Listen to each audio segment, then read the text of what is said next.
Bapak Ibu hadirin yang kami hormati, selanjutnya kita masuk ke dalam sesi yang sudah ditunggu-tunggu, yakni Dialog Kebangsaan Pemilu 2024 berintegritas dan bebas dari narkoba yang akan dimoderatori oleh Bapak Dr. Andes Haji Zainuri Toha.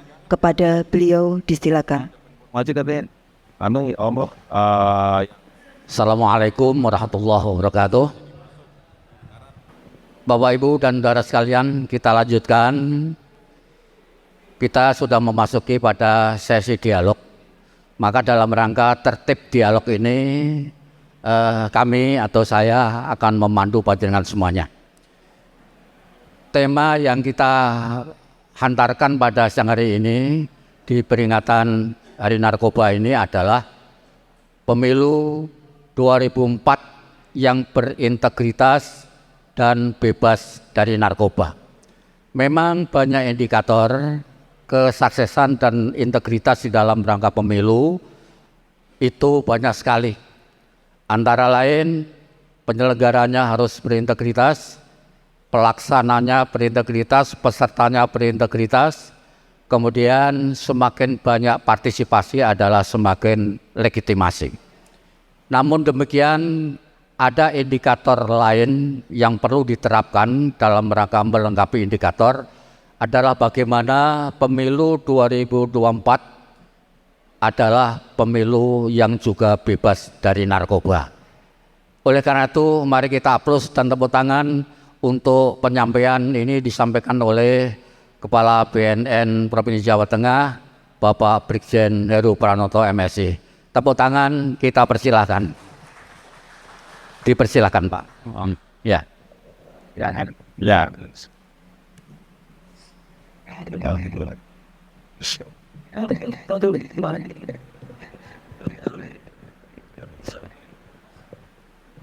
Terbang nih Gus, langsung terbang ya Gus. Kayak helikopter kan ini biasa. Udah usia, tidak bisa dipungkirin. Assalamualaikum warahmatullahi wabarakatuh. Alhamdulillahirrabbilalamin. Assalatu wassalamu ala asrafil anbiya'i wal mursalin wa ala alihi wa sahbihi ajma'in amma ba'du.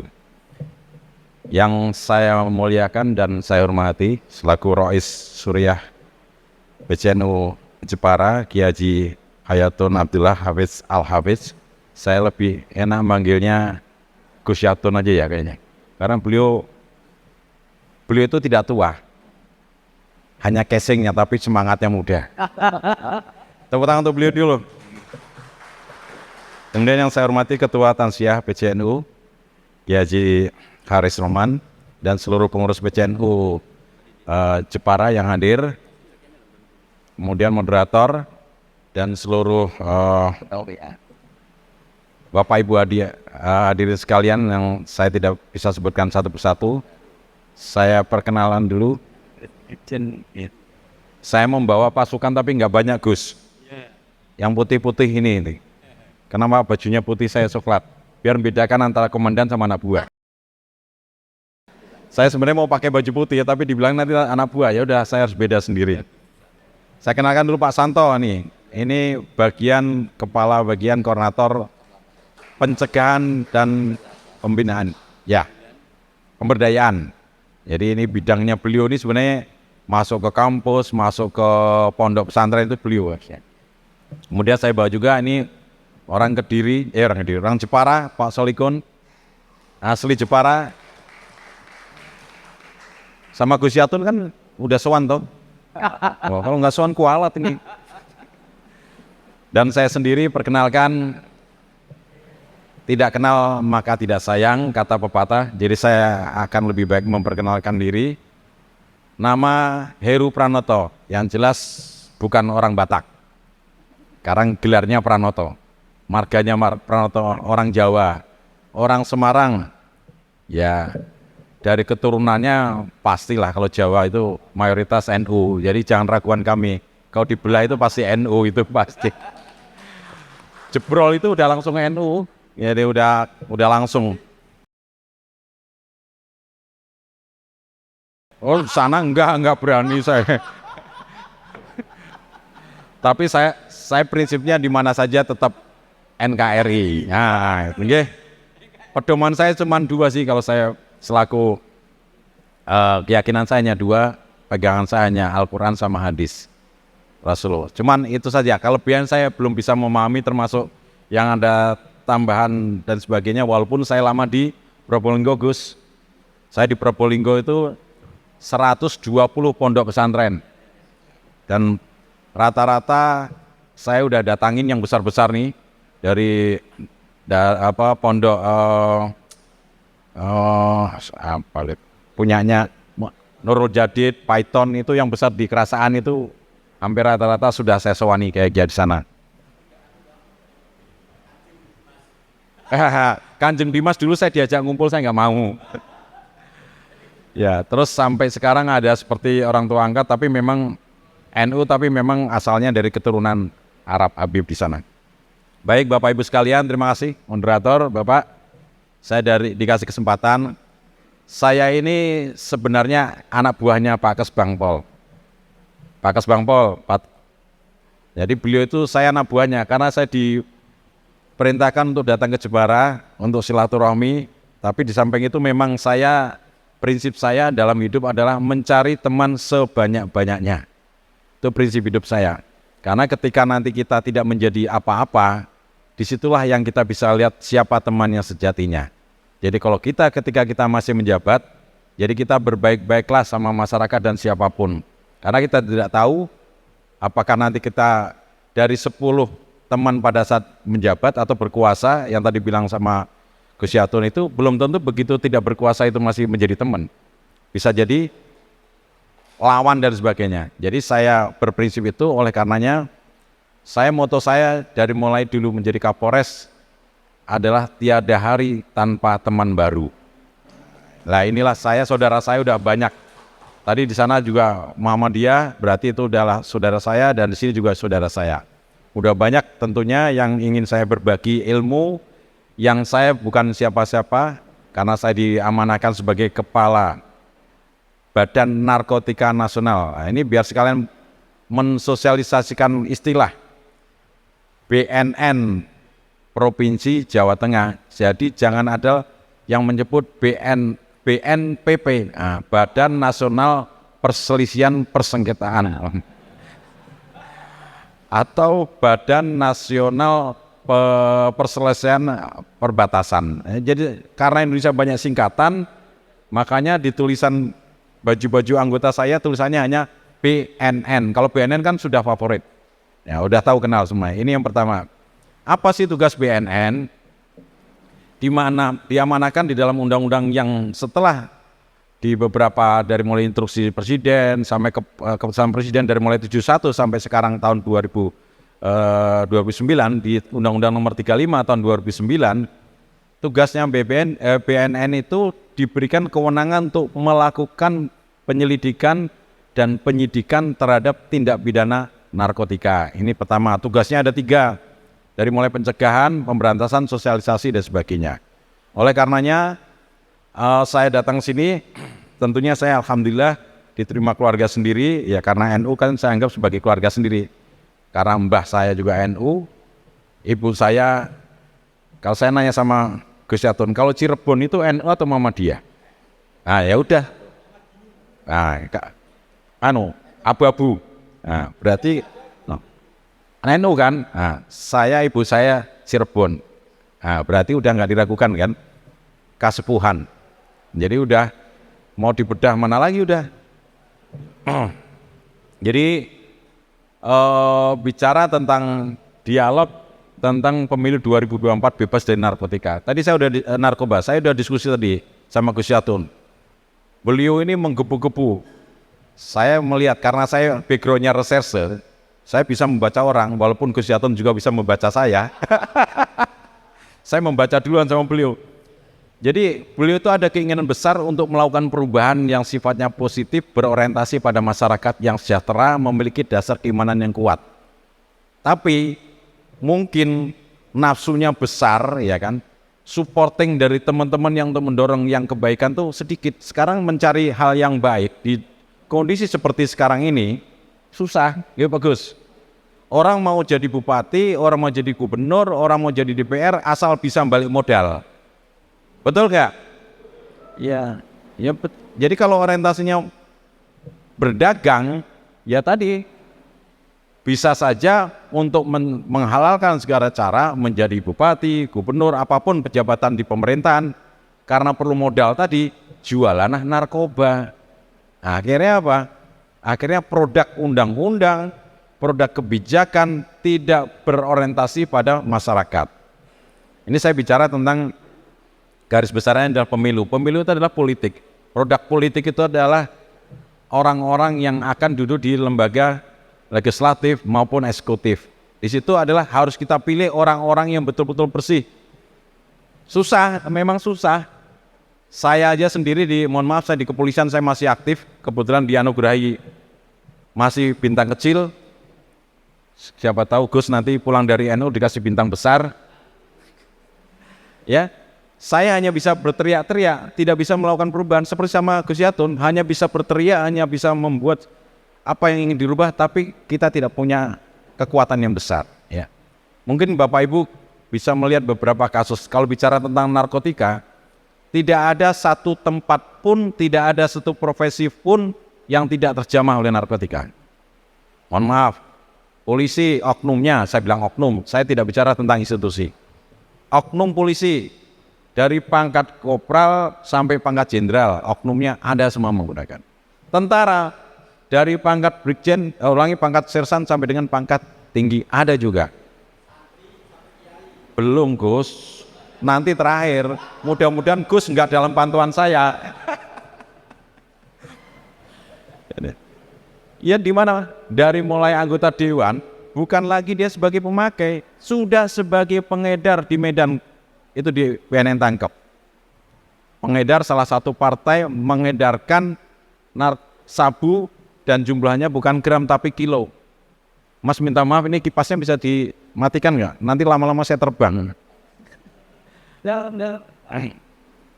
Yang sini aja. Soalnya kalau ngomong ada kipasnya nanti hilang semua ilmu saya. Ya terus di mana yang kira-kira aman yang tidak terpapar narkoba? Nggak ada. Dari usia yang kecil. Nah, ini saya ceritakan, saya kembali kemarin saya di Aceh. Saya dinas di Aceh 3 tahun. Ada orang Aceh nggak di sini? Ya mungkin yang mondok di tempatnya pondok sini ada, nggak ada ya? Di Aceh itu pantainya panjang, perbatasannya pengawasannya kurang, sehingga narkoba itu masuk di sana bukan hanya gram. Dari BNN 2 kali nangkap 2 ton 400 kilo sabu. Berarti kalau 1 gram 1 juta, 1 kilo berapa? Ada yang pakai kalkulator? Ojo nganggo modal, hitung-hitung nganggo modal ya. 1 gram 1 juta berarti 1 kilo 1 miliar. Harga emas sekarang 1 gram berapa Ibu? Sananya sama Ibu pasti tahu. Berapa Bu? 1 juta, sama dengan harga sabu 1 gram. Ya kan? 1 kilo itu cuman ya segini, itu 1 miliar. Inilah yang menjadi daya tarik tanda kutip yang dijanjikan oleh para pengedar untuk mengedarkan dengan janji-janji kalau kamu bisa mengedarkan, saya kasih 20% sampai 40%. Lah modalnya aslinya di Cina sana nggak sampai bermiliar-miliar, modal 1 kilonya paling cuma berapa ratus ribu. Kenapa harganya mahal masuk di Indonesia? Karena memang yang mengkonsumsi, yang membutuhkan banyak.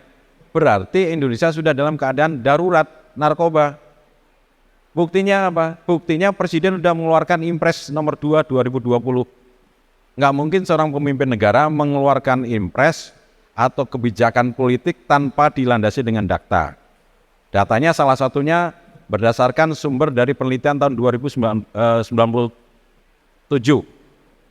Itu antara lain bahwa kerugian menggunakan narkotika dalam bentuk nyawa, 1 hari 30 orang mati gara-gara narkoba. Ini data penelitian.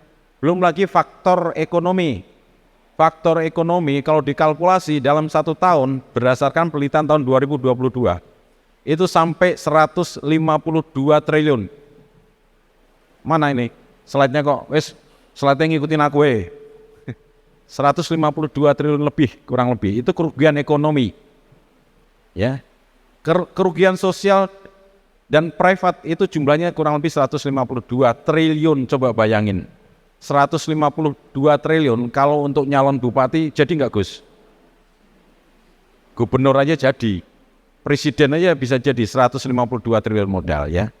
Inilah yang menjadi kekhawatiran kenapa Indonesia begitu menjadi sasaran daripada pengedar-pengedar tingkat internasional, bahkan ada namanya peredaran jaringan internasional yang terbagi menjadi 3. Kalau istilah bahasa Inggrisnya namanya Golden Triangle, itu berasal dari Thailand, Myanmar, dan Thailand, Vietnam. Itu memasok sabu masuk ke Indonesia. Itu jaringan internasional. Satu lagi namanya Golden Peacock, itu di Amerika. Amerika karena dia opium tidak dikonsumsi Indonesia, dia masuknya tidak ke Indonesia, dan itu lebih jauh. Yang lebih dekat lagi yang diproduksi dari Iran, Afghanistan, dan Pakistan, itu disebut namanya Golden Crescent. Ini biar agak pastinya kita dengan tambah wawasan itu bisa agak sedikit tahu gimana sih peredaran internasional narkotika. Ini ada 3 peredaran besar yang sangat mengancam Indonesia, karena Indonesia itu secara geografis letaknya sangat-sangat menguntungkan bagi para perdagangan, baik perdagangan legal maupun perdagangan tidak legal, karena ada satu selat yang semua kapal harus melalui jalur Selat Malaka. Oleh karenanya kita sebagai warga Indonesia, apalagi kelompok warga Nahdien itu memiliki kontribusi paling besar di Indonesia. Kita harus berbuat, kita nggak boleh diam diri. Coba kita bayangkan kalau seandainya 1 ton itu, kemudian 1 gram bisa dipakai 5 orang, 1 gram dipakai 5 orang. Kalau 1 kilo dipakai bisa 5.000 orang. Nah kalau 1 ton bisa berapa juta orang yang bisa menggunakan narkoba. Apakah itu tidak akan melemahkan generasi muda kita? Oleh karenanya, ayo kita harus bersatu. Ya kan? Tadi Gus Yatun menyampaikan, Pak, kita pembangunan itu harus berorientasi pada kesejahteraan masyarakat. Kita harus bisa membentengin budaya-budaya luar untuk masuk ke Indonesia. Apa yang harus kita lakukan? Beliau saya apresiasi pandangan-pandangan beliau yang sangat betul-betul berpihak pada masyarakat dan kearifan lokal. Itu yang harus kita pertahankan. Orientasinya tetap pada mensejahterakan masyarakat. Cuman saya nanya, Gus, kapan maju Gus? Kapan maju? Agak atas segala. Mudah-mudahan saya doain bisa punya segenggam kekuasaan. Kalau beliau kayak istilahnya segenggam kekuasaan lebih utama daripada 1000 kebaikan, betul? Nah, kalau saya rubah lagi, segenggam kekuasaan dengan 1000 kebaikan. Nah, itu akan lebih kuat lagi. Ya, kita doakan. Ya, kalau kita nggak punya kekuasaan, tapi ingat Gus, kekuasaan itu banyak godaannya Gus. Nah, ya bukan hanya itu lagi, banyak yang lain. Karena saya udah pernah berkuasa kemana-mana, itu godaannya itu. Kalau nggak kuat minimal tambah 1, ya kan? Itu yang paling jelas, ya kan? Bisa telu juga gitu kan. Itu godaan yang nyata itu. Paling pertama itu, paling mendekat itu. Nah, kalau tahta udah dapet, harta sudah pasti ada kekuasaan datang sendiri. Yang godaan itu aslinya cuma 1 itu. Begitu kita duduk, mata sudah mulai meliang-meliang, itu akan menjadi 1 tambah 1 jadi 2, 2 tambah 2 4. Akhirnya tidak fokus bisa memimpin pemerintahan. Ya bukannya kita melarang, orang itu juga boleh diajarkan. Paling tidak kita kalau tidak mampu katanya Gus ya jangan kan. Kalau tidak mampu katanya, tapi kalau mampu monggo silakan. Kalau saya belum mampu. Terus bagaimana kita untuk menghadapi pemilu di 2024 agar kita mendapatkan produk-produk politikus yang bersih, ya, clear dan berpihak pada masyarakat. Nah, kata kuncinya 1, akhlaknya dulu yang harus kita siapkan. Kalau lihat calonnya udah matanya pecicilan dan sebagainya, kemudian cara ininya sudah bicaranya udah nggak jelas konsepnya, apalagi kita lihat, mohon maaf, kalau kita mau berkeluarga, itu kan istilahnya pesan orang tua, lihat bebet, bobot, dan bibit, ya sama aja kita memilih anggota partai kita harus melihat juga bobot bebet dan bibitnya. Kalau backgroundnya mohon maaf dulunya adalah bermocora keluarga, masa kita harus pilih? Pasti ujung-ujungnya jadi politikus yang bermocora. Kemudian kita juga lagi memberikan masukan kepada MUI ya, karena secara kelembagaan adalah MUI, mungkin di sana memberikan semacam persyaratan termasuk dengan KPU bahwa untuk anggota legislatif yang akan mendaftarkan calonnya itu harus memiliki daftar tentang bersih dari narkotika. Itu harus melalui tes. Kalau tidak berani melakukan tes ya, dan tidak bisa diyakinkan bahwa dia betul-betul bersih dari narkoba, ya jangan dipilih. Ini dalam menghadapi, karena bahayanya kalau kita memilih pemimpin-pemimpin yang ternyata salah satunya dia pengguna ataupun pengedar narkoba, maka kebijakannya pun pasti berorientasi pada para bandar. Contohnya, ketika dia menjadi anggota DPRD misalkan, maka membuat kebijakan perda itu pasti bunyi aneh-aneh. Perdanya misalkan tentang P4GN itu masalah pencegahan pemberantasan penyalahgunaan narkotika. Misalkan diperbolehkan menggunakan ganja asal di ruangan tertutup. Nah, misalkan, karena yang membuat produk perda siapa? Dari DPR. Kalau DPR nggak benar, produk politiknya pasti tidak benar. Apalagi kalau pemimpin daerahnya nggak benar, pasti nggak benar. Jadi kita harus pandai-pandai melihat, memilih, jangan sampai yang salah. Karena saya bilang bahaya narkoba itu sudah tidak bisa dipungkiri lagi dari segi kesehatan. Sudah banyak penelitian dan hasilnya itu bisa dipastikan kalau mengkonsumsi narkoba pasti organ tubuhnya pasti rusak. Dari mulai otak, hati, ginjal, kulit dan sebagainya. Saya nggak bawa filmnya. Salah satu contoh misalkan, ada satu namanya narkoba di Amerika namanya krokodil sama flak. Krokodil itu kalau sudah pakai krokodil itu kulitnya mengelupas seperti buaya sampai kelihatan tulangnya, bahkan dipotong tulangnya pun orang itu tidak merasa. Ini krokodil yang bahaya. Kemudian yang kedua namanya flak.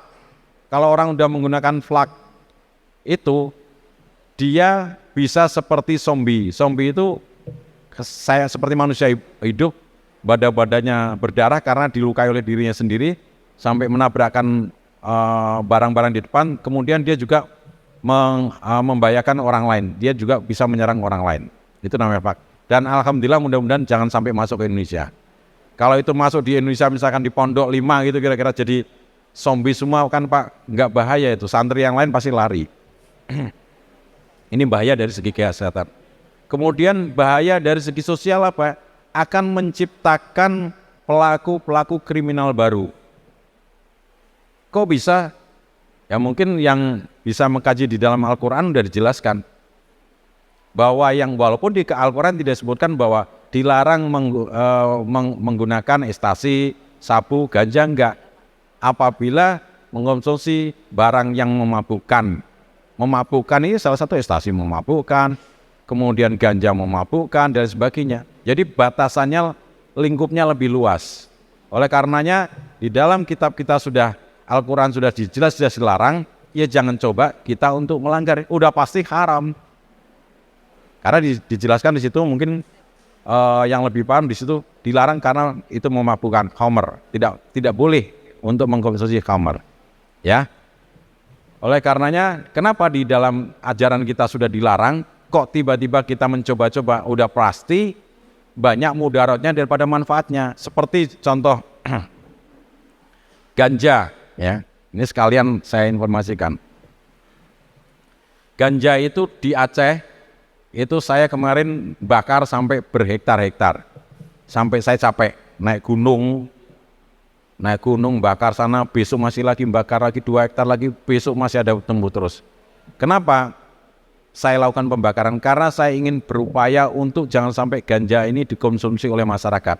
Walaupun secara kearifan lokal zaman pada saat itu katanya ganja itu bumbunya bisa bijinya bisa dipakai untuk ramuan. Sebelum ada undang-undang nomor 35. Tapi setelah undang-undang masuk dilakukan penelitian oleh Kementerian Kesehatan, ternyata efeknya sama dengan menggunakan sabu, makanya itu dilarang. Nah, mungkin ada pemikiran lain, karena dilarang harga ganja menjadi tinggi. Kalau ilegal kan harga menjadi mahal. Ada sebagian kelompok, bahkan salah satu anggota Dewan DPR RI, dia membuat statement gimana kalau ganja di Indonesia dilegalkan. Sebenarnya saya nanya dulu nih, ada nggak yang setuju ganja dilegalkan? Ada nggak yang setuju ganja dilegalkan? Nggak ada, ya tepuk tangan berarti. Memang warganya Gus Yatun hebat, tolak ganja. Padahal ganja enak loh. Ini mulai setannya keluar. Jadi sekelompok orang bahkan dikomandoi oleh salah satu anggota Dewan DPR RI. Langsung anggota Dewan saya telepon, salah satu partai yang saya nggak sebutkan. Presiden partainya saya telepon. Bang, izin, ini yang bicara pribadi atau mengatasnamakan partai kalau ganja ingin dilegalkan? Oh mas, itu pribadi mas, bukan dari partai. Oke, kalau pribadi tolong abang tegur, cabut pembicaranya. Dicabut. Setelah dicabut, membuat seminar-seminar kecil. Saya diundang untuk berdebat dengan anggota DPR. Pertanyaannya saya sederhana, karena yang ingin melegalkan ganja kebetulan juga orang muslim. Saya nanya, Bang, ganja itu memabukkan enggak? Iya bang, memabukkan, tapi kan punya manfaat untuk kesehatan. Oke, pertanyaan saya cuma satu, ganja memabukkan enggak? Memabukkan. Abang mohon maaf, pegangan abang apa? Kitab suci abang. Saya Al-Quran, ada nggak dilarang di dalam Al-Quran? Ada, berarti abang berani nggak melawan Al-Quran? Oh nggak berani, ya sudah selesai diskusi saya. Jadi abang nggak usah melegalkan lagi. Itu orang Aceh. Jadi anggota DPR Dapil Aceh, jadi DPR RI. Saya diskusi. Sekarang pertanyaan saya yang kedua bang, kalau itu memiliki manfaat kesehatan, abang udah bisa suguhkan ke saya hasil penelitian mana secara medis yang bisa menghasilkan bahwa ganja memiliki manfaat kesehatan? Belum ada. Tapi saya membaca dari beberapa literatur yang atau yang di luar negeri itu opini ya, jurnal ya. Jadi saya bilang ini, abang kalau membacanya dengan jurnal, saya tidak bisa bertanggungjawabkan karena belum ada penelitian secara medis. Oleh karenanya, kalau abang mendukung, pertanyaan saya yang ketiga, kenapa abang mendukung ganja untuk dilegalkan? Jadi gini bang, ganja ini kan di Aceh, ini saya tidak bicara tentang supuisme ya, saya bicara tentang kondisi real karena saya di Aceh. Karena memang kondisi Aceh itu begitu subur, bahkan sangat suburnya ganja kita kalau untuk relaksasi atau rekreasi itu termasuk yang nomor 1 di dunia. Kalau untuk nyimpang-nyimpang, jadi kalau dipakai itu ibaratnya halusinasinya paling cepat dan paling enak katanya, gitu kan? Katanya mereka. Oleh karena saya nanya, apa Anda ingin melegalkan ganja? Karena satu, Aceh bisa diproduksi lebih banyak dan itu bisa menjadi komoditas ekspor katanya. Oke, kalau komoditas ekspor, Anda memandang bahwa harga sekarang karena mahal 1 kilo, ketika Anda menjadi komoditas ekspor berarti menjadi legal dong. Iya bang, makanya harus dilegalkan dulu baru kita ekspor. Oke, kalau Anda legalkan ekspor, saya juga akan nanam ganja. Saya akan undang investor, mungkin seluruh tanah Aceh saya tanami ganja. Kira-kira harganya akan turun nggak? Oh ya kalau gitu turun harganya, makanya jangan berpikir nanam ganja lagi. Berpikirlah hal-hal yang masih punya manfaatnya daripada mudaratnya. Putus, nggak bisa diskusi lagi, angkat tangan, lempar anduk putih. Jadi saya kasih gambarnya sederhana aja. Wong yang banyak, yang halal aja masih banyak yang belum dikerjain, kenapa kita ngutak-utak yang haram? Betul ya? Nah, ini saya sambil memasukkan kalau nanti ada yang ngomong mendukung ganja dilegalkan, ya jawabannya seperti tadi itu. Ada nggak agamamu apa? Islam. Kitabmu apa? Al-Quran. Ada nggak dilarang di Al-Quran? Ada, larangnya apa? Kalau ada bilang kan itu bukan dilarang untuk makan ganja. Nah, memang nggak ada dilarang ganja, nanti kajiannya sama Gus Yatun. Adanya barang yang bukan, ya. Jadi termasuk minuman juga nggak boleh, minuman keras. Saya yakin di sini nggak ada yang pakai ganja, nggak ada yang pakai narkoba, nggak ada yang minum minuman. Nah, karena yang memimpin ya Gus Yatun, nggak mungkin lah saya. Yang selanjutnya adalah BNN tidak bisa sendiri, ya. BNN tidak bisa sendiri karena keterbatasan kami, dan alhamdulillah dengan keluarnya Impres ini BNN didukung oleh semua kementerian lembaga. Sebagai inisiator dan leading sektornya adalah BNN untuk melakukan pemberantasan narkoba, yaitu dengan cara kegiatannya adalah satu, membentuk atau deteksi dini, melakukan deteksi dini. Ya seperti yang sekarang ini, deteksi dini ini nanti kita silakan dari pihak mungkin beberapa pondok pesantren dan sebagainya untuk berani mendeklar bahwa kami adalah santri dan santriwati yang bersih dari narkoba. Apa buktinya? Kami sudah tes urin semuanya. Silakan kalau nggak percaya. Kalau ada narkoba santri kami akan keluarkan atau kami akan rehab.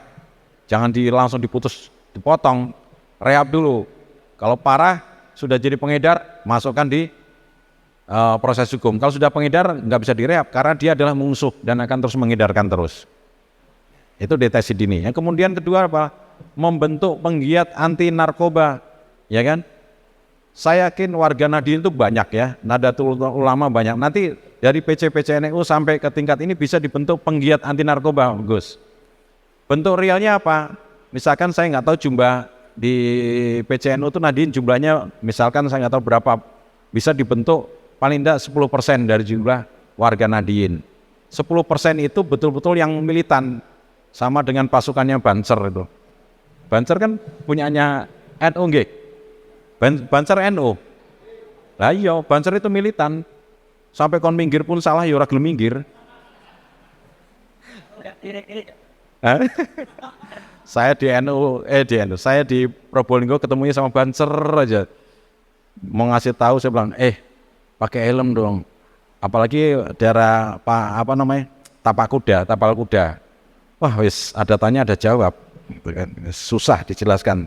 Tapi akhirnya saya pakai PC, Pak, mau sholat atau pakai helm? Gimana sholat mau pakai helm? Pakai PC sekalian ini. Oh iya, PC kamu memang kuat. Tapi di jalan kamu bisa nggak kalau ada kecelakaan PC kamu bisa melindungi kepala? Itu kan kalau kecelakaan, Pak. Ini nggak kecelakaan, Pak. Yesus. Ya, tapi ya tetap menang ya. Pelan-pelan. Kemudian Bapak Ibu sekalian, saya juga pesankan untuk memiliki kemampuan kita mendeteksi dini secara awal ciri-ciri bagaimana sih orang menggunakan narkoba. Ini perlu dipahami. Coba ditayangkan. Mana slide ciri-ciri orang yang sudah menggunakan narkoba. Nanti jangan satu ya, ada 14 ya. Kira-kira saya nggak runtut ya. Kira-kira yang pertama suka cengar-cengir sendiri. Tahu cengar-cengir? Tawa bahagia sendiri ya kan. Tapi begitu bahagia sendiri, tiba-tiba ada merasa ketakutan juga, paranoid. Nah, terus diimbangi dengan ini ciri-cirinya ini. Tapi jangan indikator yang walaupun 14 terpenuhi langsung dijudge bahwa dia adalah penyalahguna narkoba. Jangan ya, karena ini hanya indikasi. Kalau ada indikasi itu minimal kita deketin. Apakah ada masalah keluarga, apa ada masalah lain, atau mungkin seperti yang kita duga adalah narkoba. Suka bohong. Ya, penyakit-penyakit narkoba itu cirinya suka bohong, kemudian berkeringat. Tapi jangan orang habis olahraga berkeringat, kamu pakai narkoba ya, jangan. Terus diberi tanggung jawab tidak pernah selesai.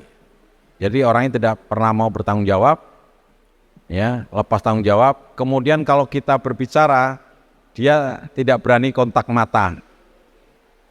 Tapi orangnya nggak kontak mata, ngeyel. Termasuk ngeyel itu ciri-ciri narkoba, itu ngeyel.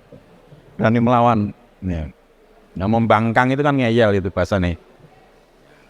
Ngeyel, terus bersifat introvert menyendiri. Ya, introvert menyendiri. Ya. Dalam arti tidak mau berkumpul dengan keluarga. Keluarga itu lagi acara, misalkan pengajian di rumahnya, dia lari sendiri tuh, pergi sendiri, nggak mau ngumpul. Bapak ibu adiknya misalkan ada salah satu anak di situ nggak mau ngumpul. Ya, kemudian kalau dia masih masih pendidikan atau masih sekolah, dia bolos. Yang selebihnya lagi adalah boros, nggak pernah bisa menyimpan duit, boros. Nah, kalau makan, nafsu makannya cuma nih berkurang, makanya orang-orang narkoba itu badannya slim. Slim itu apa? Ramping karena kurang mangan. Ya, inilah ciri-ciri 14 dari yang Anda kita pahamin. Mudah-mudahan dengan ilmu yang pengetahuan yang bisa saya bagi ini bisa menambah Bapak Ibu sekalian, minimal bisa dimanfaatkan untuk mendeteksi keluarga kita sendiri, mengamankan keluarga sendiri. Paling utama adalah jagalah keluarga sendiri, keluarga kita sendiri dari terpapar narkoba.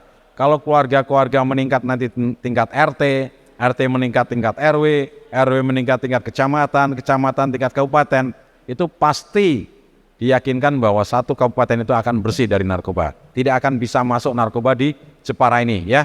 Tepuk tangan.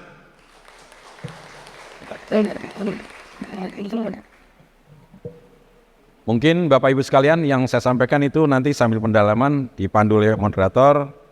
Dan sekali lagi saya terima kasih Pak Gus Yatun atas, belum tahu sih ya, tadi baru pembukaan nih Pak Gus Yatun waktu diskusi di sana.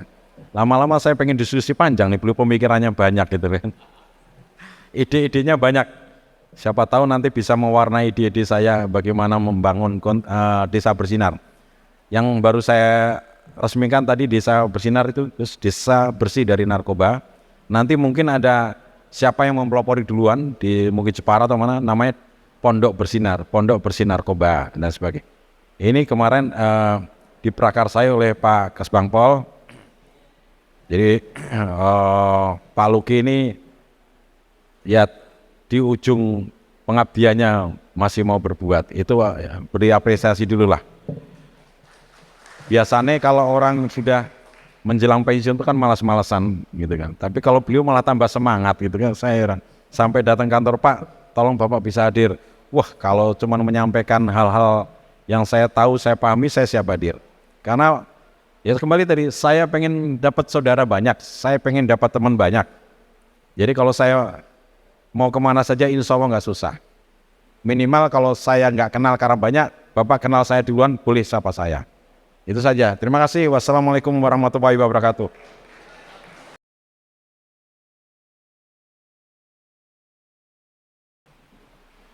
Demikian Bapak Ibu dan saudara sekalian, para peserta dialog.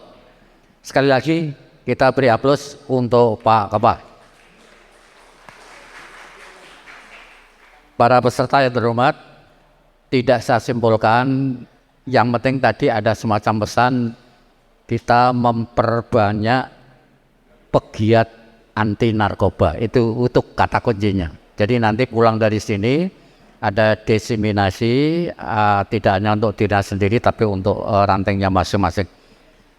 Perlu kami sampaikan Pak Kepala bahwa yang hadir ini adalah mewakili generasi muda NU baik di tingkat cabang maupun di tingkat kecamatan. Jadi ini kecamatan seluruh Kabupaten Jepara. Jadi pulang nanti itu sudah bisa menyebarkan masalah-masalah ini kecamatannya masing-masing. Kalau di dalam NU bukan kecamatan tapi anak cabang. Jadi di anak cabangnya masing-masing. Dan perlu kami sampaikan bahwa di Banom-Banom NU itu sudah ada yang bergerak pegiat semacam ini. Ada yang namanya Banar. Banar itu Barisan Ansor Anti Narkoba. Itu ada di Ansor juga ada. Tepuk tangan untuk Ansor. Itu sudah struktur dari atas sampai kepada bawah. Ada semacam itu. Syukur bagi ada semacam pesan moral tadi. Kalau sudah ada desa bersinar, mungkin di Nahdlatul Ulama nanti bersama Banonnya ada yang namanya ranting bersinar. Kalau desa itu, kalau di NU itu ada beberapa ranting. Kalau desa di Jepara ini sama kelurahan ada 192, tapi ranting NU itu ada 241 ranting. Jadi beda dengan desa. Maka kalau nanti ada ranting-ranting bersinar itu akan semakin dalam rangka pembatasan itu akan semakin. Baik Bapak Ibu dan saudara sekalian, karena Pak Kepala ini ada hajat-hajat yang lain yang masih banyak, kami hanya membuka satu termin untuk pertanyaan. Nanti yang kita ada 4 deret sana diwakili 1, deret sini urung tak tawa wis kacung pirang-pirang. Deret sini, saya mulai deret sana. Kosong, oke, langsung deret sini, yang paling belakang. Enggak. Sebut nama, utusan dari. Assalamualaikum warahmatullahi wabarakatuh. Nama Abdul Hakim dari LPBH NU Kabupaten Jepara. Yang saya hormati Rais Surya dan narasumber serta peserta dialog. Sedikitnya sejak Orde Lama baru reformasi telah melaksanakan 12 pemilu. Dan pemilu terakhir 2019 baru ada aturan yang mengharuskan calon penyelenggara menyertakan surat keterangan bebas narkoba. Saya termasuk salah satu peserta yang dinyatakan lolos. Di Jepara ini di RSU dan di Polres, tapi teman-teman memilih di Polres kan lebih simpel dan maaf biayanya lebih murah, Pak. Yang menjadi problem bahwa di pasal 59 ayat 1 Undang-Undang Nomor 7 2011 tentang pemilu tidak diatur terkait hal itu. Yang diatur adalah rekrutmen dilakukan secara terbuka, netralitas dan berintegritas. Syukur ada Perpres nomor 83 2007 yang diimplementasikan menjadi P4GN ya. Kemudian juga surat Kapolri nomor 312 tentang juklak anti drug campaign goes to school and campus. Yang menjadi problem segmen sasaran ini di sekolah-sekolah dan di mahasiswa, bukan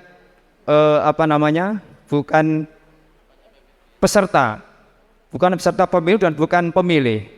Ya, ini perlu disandingkan antara dua regulasi Undang-Undang Nomor 7 2017 tentang pemilu dan juga Undang-Undang 35 2009 tentang narkotika, agar institusi yang ada di bawahnya, KPU, Bawaslu, dan juga BNN bisa bersinergis untuk menyelenggarakan program pemberantasan narkoba.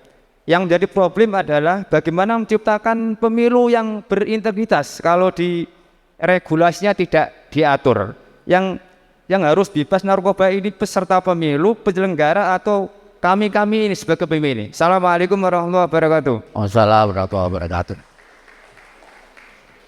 Untuk yang baris selanjutnya kita harapkan singkat ya, singkat padat karena acaranya terus. Baris ini kosong, baris ini monggo Mbak. Itu ada yang mengantarkan mic-nya atau datang saja ke mic Mbak, datang saja ke mic.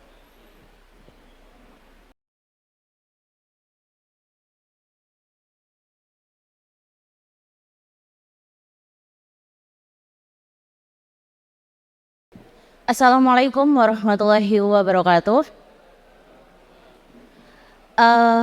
Mungkin perkenalan dulu ya. Perkenalkan, nama saya Dila dari PMI Jepara. Apa Mbak Sopo? Nama saya Dila. Oh Dila. Ya terus.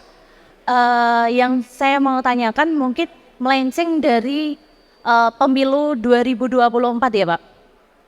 Yang saya tanyakan itu begini, di Jepara sendiri kita sudah mengetahui dan melihat bahwa adanya masyarakat yang menggunakan narkoba. Dan tahun 2022 sendiri itu sudah naik 1,7 84% kalau nggak salah. Nah, dari kami sendiri, dari PMI sendiri, itu sudah membentuk adanya forum kajian gender. Yang dimana itu kita di forum kajian gender sendiri itu menaungi, bahkan kita selalu sosialisasi ke sekolah-sekolah bahwa adanya narkoba itu sangat dilarang. Dan kita itu harus menjauhi narkoba tersebut ya Pak ya. Terus yang saya tanyakan di sini, bagaimana sih Pak dari Jepara sendiri itu kita menanggulanginya? Itu yang pertama. Karena yang saya tanyakan kepada korban-korban dari narkoba, itu mereka kurang adanya kayak semacam kurang bisa berbicara dengan orang gitu loh Pak. Jadi misalnya saya pengguna narkoba, saya menggunakan narkoba karena saya mempunyai dalam hati saya mungkin dari masalah keluarga sehingga saya tidak bisa mengungkapkan kepada orang lain dan saya menggunakan narkoba itu untuk menghilangkan rasa stres saya gitu loh. Nah seperti itu Pak. Bagaimana sih di Jepara sendiri itu menanggulanginya? Kalau kami dari PMI sendiri hanya sebagai penyuluhan saja dan saya belum bisa menampung sebanyak itu gitu loh Pak. Terus bantuan dari Jepara itu seperti apa? Karena mereka tidak ada tempat untuk bercerita. Gitu Bapak. Terima kasih. Wassalamualaikum warahmatullahi wabarakatuh. Plus atau Mbak PMIB. Oh ya, tambah satu anak penuh nggak apa-apa, yuk.